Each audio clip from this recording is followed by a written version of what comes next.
Lai gan no ārpuses šī vieta izskatās necila, iekštelpās ir izveidots indors. Ir izveidoti arī iekšējās kārtības noteikumi. Indorā nedrīkst lietot alkoholu, smēķēt un piegražot telpas un apkārtni. Ja nejūties droši, labāk uzliest ķiveri. Cik sen jūs izdomājāt, ka Madonā prasās indoru? Vispār skateparku mēs mēģinām dabūt 8 gadus, ja nemaldos. Bet Madonas doma īpaši to neatbalsta. Bet pašu indoru nezinu, kā 3-4 gadi varētu būt. Uzrakstījām projektu pirms gada, man liekas, bet mēs nedabujām projektu. Un šitais ir tāds pašu spēkiem dabūts. Ar Madonas namu apsaimniekotāju palīdzību un Andra Trečaka palīdzību. Cik ilgu laiku jums aizņēma salikt visu šeit, visas rampas uzbūvēt un visu? Kopā 2 vai 3 nedēļas. 3, jā. Kāda šeit ir atmosfēra tavuprāt? Man liekas, ka tā ir riktīgi superīgi, tāpēc, ka visi cilvēki, kaut vai tu viņus nepazīsti, visi ir riktīgi draudzīgi. Un tā, riktīgi labi ir. Nezinu, man tā ir riktīgi traki patīk. Cilvēki visi ir kā ģimene īstenībā, viņi visi viens otram palīdz. Jā. Tā ir.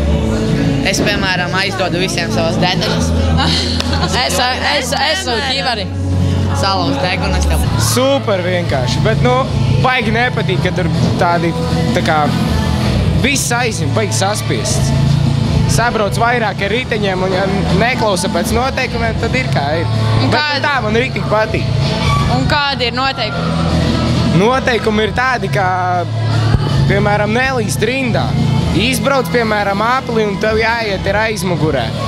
Bet ir daži tādi, kas izbrauc apli un uzreiz lien priekšā, un tas šausmīgi kaitina. Šeit ir ļoti daudz jauniešu, kas vērtīgi pavada savu brīvo laiku un katru dienu iemācās kaut ko jaunu. Par rampu uzturēšanu kārtībā rūpējas paši sportisti. Kā tev liekas, vai indors ir labi izplānots? Priekš Madonas labāk nevar būt. Man viņš personīgi patīk ļoti, un man viņš ir tā kā mīļš, jo es viņu pats arī palīdzēju taisīti. Un jā, viņš ir ļoti labs. Priekš braukāšanās viņš ir perfekts. Man patīk tas ļoti, jo es arī palīdzēju viņu taisīt.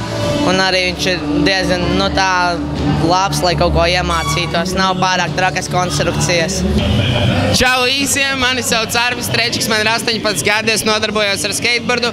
Un ja jūs skatāties šo pārraidi, tad zinat, ka Madonā ir indoor skateparks un jūs visi varat nākt braukāt. Un galvenais mācaties. Un pēc skolas šeit tiekamies katru dienu, sākot no 4 līdz 10 vakarā. Sandija Veipa, Kristīna Korņilo, Madonas Olas ģimnāzija.